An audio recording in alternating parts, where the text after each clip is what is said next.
Welcome to the Healthcare Executive Podcast, providing you with insightful commentary and developments in the world of healthcare leadership. To learn more, visit ACHE.org. And without further ado, your host, Chris Caraggio. Welcome to the Healthcare Executive Podcast from ACHE. I'm your host, Chris Caraggio, and today's episode is brought to you by Kendrick. It's estimated that 20% of all COVID-19 survivors will need rehabilitation. Leveraging a partner who specializes in rehab has become a beneficial strategy for hospitals during this time, especially those in rural communities. To learn how Kindred can help your hospital provide the best possible care for patients recovering from COVID-19 and other medically complex conditions, visit kindredrehab.com.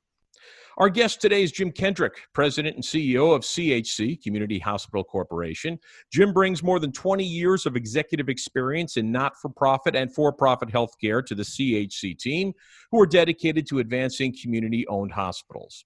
Now, prior to CHC, Jim served with the affiliates of Community Health Systems for several years, including CEO of Alliance Health Oklahoma and Longview Regional Medical Center in Texas, and as Chief Operating Officer for Wesley Medical Center of Hattiesburg, Mississippi. He is recognized for leading operational efficiency and hospital program growth while continuously improving patient satisfaction, physician allegiance, and hospital reputation. Now, during his tenure, Longview Regional Medical Center, the hospital was named to Modern Healthcare's magazine's Best Places to Work in Healthcare. Active professionally and locally, Jim received the Boy Scouts of America Distinguished Citizen Good Turn Award in 2014, also served as chairman of the Longview, Texas Chamber of Commerce and as board member of the Longview Economic Development Corporation. In 2010, he was named Modern Healthcare's Up-and-Comers. Jim earned his master's in healthcare administration from Trinity University, San Antonio, was an administrative resident for Hillcrest Medical Center, Tulsa, and earned his Bachelor of Arts in Business Administration from the University of Texas Permian Basin, Odessa. He is certified as a delegate of the American Hospital Association and is a fellow of the American College of Healthcare Executives. That's why we're honored to have Jim as our guest today. Jim Kendrick, welcome into the Healthcare Executive Podcast. Thank you for the opportunity to be here. You got it. Okay, let's start. We mentioned, I said CHC a lot in your bio.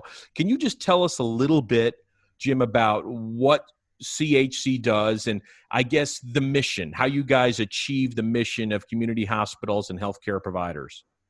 I'd be happy to. Community Hospital Corporation's been around for 25 years. And from our beginning, we only exist to help community hospitals put themselves in a position to be able to sustain healthcare in their communities, to be able to provide healthcare services without having to be forced into making decisions that they don't want to make for their community. The company was formed 25 years ago by a group of 13 not-for-profit healthcare organizations in Texas that wanted hospitals that were faced with foreclosure, faced with having to sell, faced with having to merge.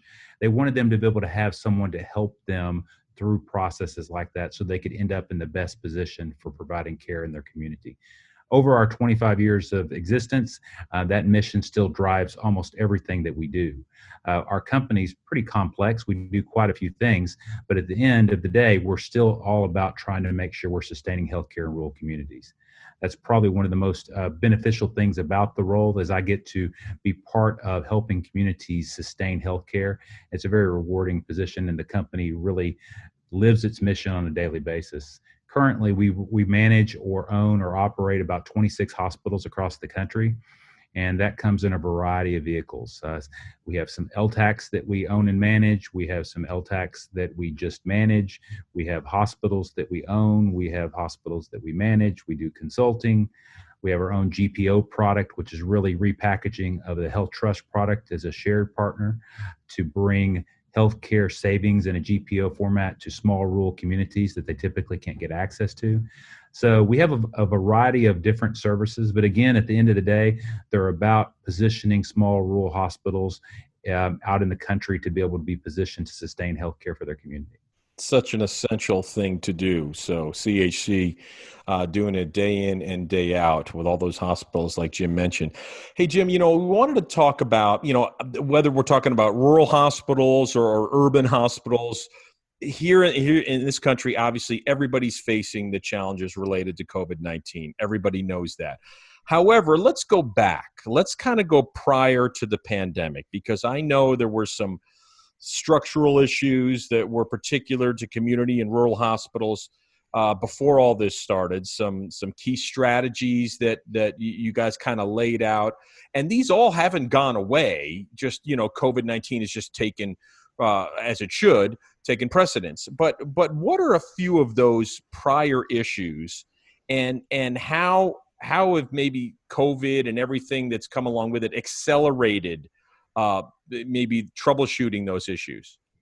Well, some of the challenges have actually been harmed and helped in a variety of ways, and I'll try to cover a little bit of that. But one of the keys to rural healthcare is providing access to care, and access to care comes in the form of having access to physicians, having the appropriate staff that you need to operate a facility. And that's always been one of the challenges for rural facilities, being able to get physicians to want to live in those communities or provide services in those communities. At the same time, maintaining an appropriate staff for your facilities with nursing, support staff, therapy staff, laboratory staff. And many times, you can make a better income for you and your family going to a larger metropolitan area, being a traveler nurse, being an agency nurse. So attracting that talent to the rural communities is one of the big challenges, in maintaining that care delivery in the community is essential to have those good quality providers. Now, ironically, one of the things that COVID has done is it's opened up the door for loosening some of the regulations and the rules around telemedicine. So it may not be a physician living in the community, but we can bring telemedicine services by bringing a physician in for consults and things of that nature. And the pandemic has caused more people to access telemedicine for the first time, and they're getting comfortable with it. They're willing to see a doctor via computer, via phone, and that will bring some services into a rural community. And if we can find ways to structure those relationships with the doctors, they can be utilizing that local facility for ancillary services, ancillary support, to get some of the testing results they may need to be able to answer the questions. So ironically, the challenge of getting the resources to the community has been a little bit difficult, but at the same time, it's opened up the door for new pathways and innovation to find ways to work with doctors and bring services to a community. It kind of carries over also into the staffing arena. A lot of staff have decided that they don't want to travel during these times. They don't want to be out. They don't want to be on the road an hour getting to work. So we've seen some staff that used to travel to the larger metropolitan areas choose to stay home in their local market, and we're picking up some of those staff in the local market as well. Yeah, we're certainly in a new world when it comes to things like telehealth and different staffing issues when it comes to being in person or being on location. Folks, just a reminder to everybody listening today, today's episode is brought to you by Kindred. It's estimated that 20% of all COVID-19 survivors will need rehabilitation. Leveraging a partner who specializes in rehab has become a beneficial strategy for hospitals during this time, especially those in rural communities. To learn how Kindred can help your hospital provide the best possible care for patients recovering from COVID-19 and other medically complex conditions, visit kindredrehab.com. Hey, Jim, one thing that we have seen from this pandemic, from healthcare organizations all around, all across the nation, is innovation. And you kind of mentioned it a little bit in your prior answer, but what innovations have been the driving maybe force and the response at CHC among your clients that you have seen? If you can just list a few. Sure, I'll give an example of a transaction we recently completed. We were working with a hospital in Huntsville, Texas. That hospital was going through bankruptcy and was at very high risk of closure. We actually closed the transaction on February 28th, and that was an innovative, unique partnership that we put together. What we did is we saw a hospital that was looking at closure, was going through bankruptcy, but it had a district that operated or owned the facility, and they didn't want to lose their hospital for their community. So they had reached out to us, and we ultimately put together a partnership where we formed a new entity with a Part A member and a Part B member, the Part A member being CHC and the Part B member being the Huntsville Hospital District. And that new entity bought the hospital out of bankruptcy. And the reality is, if we had not been able to get that deal put together, that hospital would be closed today. It wouldn't be restructured. It wouldn't be under new management. The doors would be closed.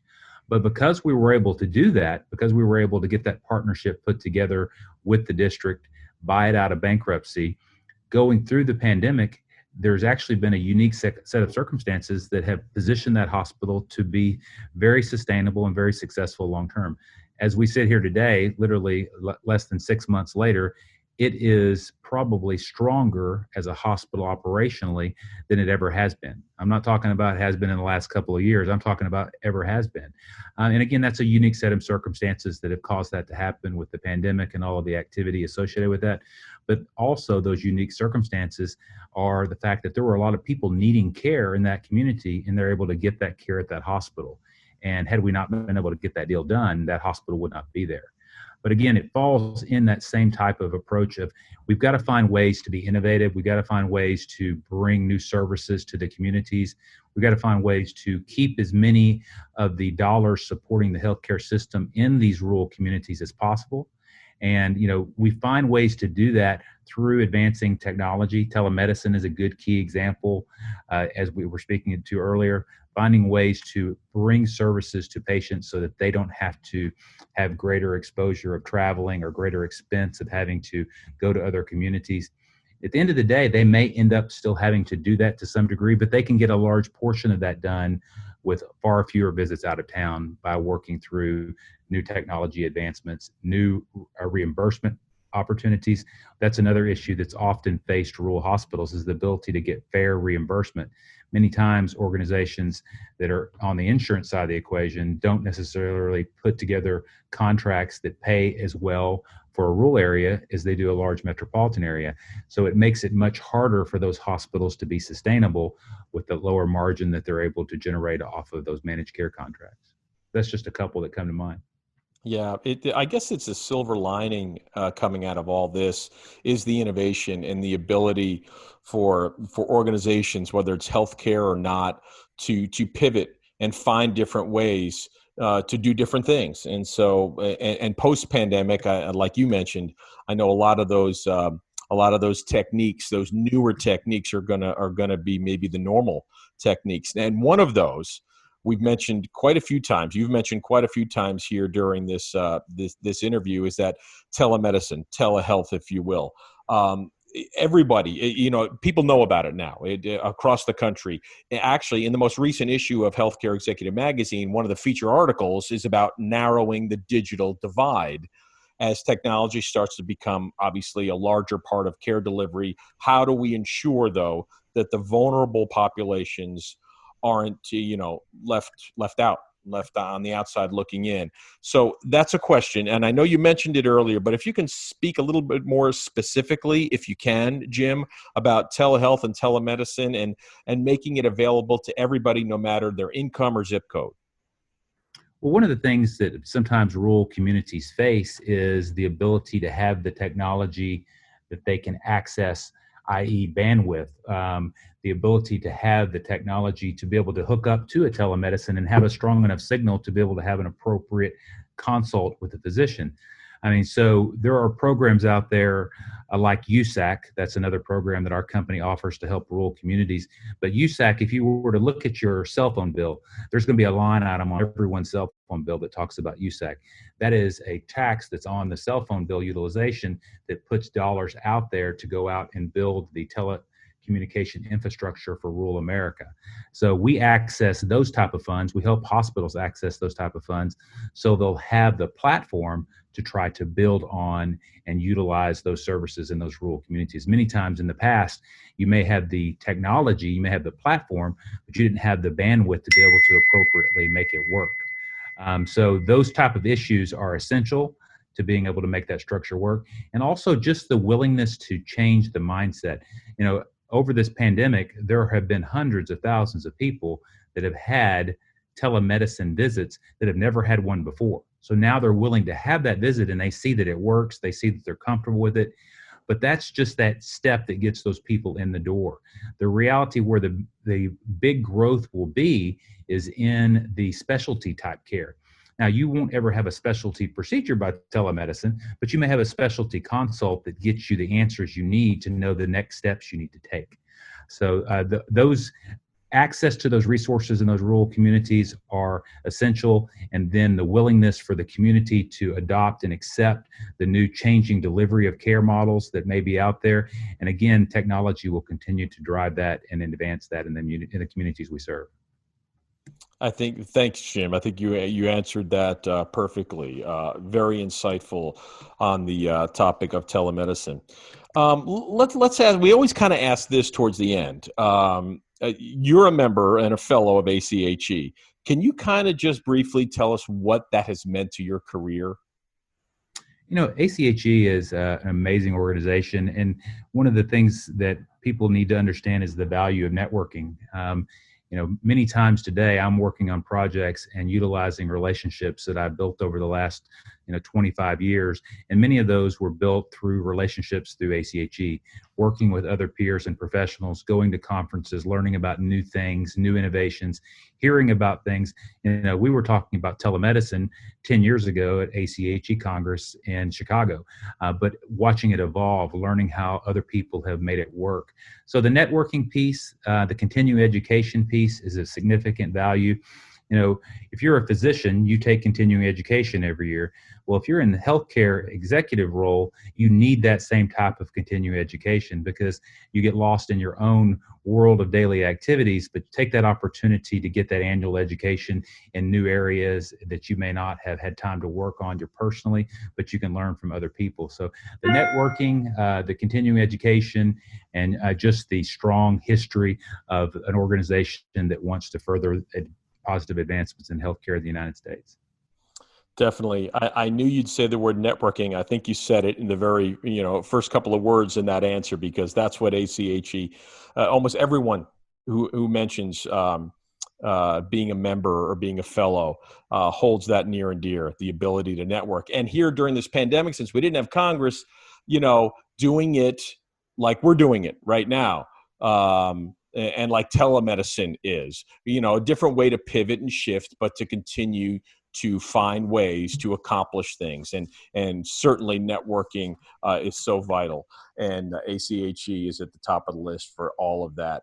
Jim, I want to thank you for taking some time out and explaining CHC and what the impact and what it does and where we are with the pandemic and all that. Before we say goodbye, though, today's episode was brought to you by Kindred. It is estimated that 20% of all COVID-19 survivors will need rehabilitation. Leveraging a partner who specializes in rehab has become a beneficial strategy for hospitals during this time, especially those in rural communities. Now, to learn how Kindred can help your hospital provide the best possible care for patients recovering from COVID-19 and other medically complex conditions, just visit kindredrehab.com. Jim Kendrick, we appreciate you being here on the Healthcare Executive Podcast. Thank you for the opportunity. Thank you. And folks, we'll see you next time. This has been the Healthcare Executive Podcast, brought to you by the American College of Healthcare Executives. If you've enjoyed the show, please consider rating and reviewing on iTunes or your podcasting app of choice. And for more information, find us online at ache.org.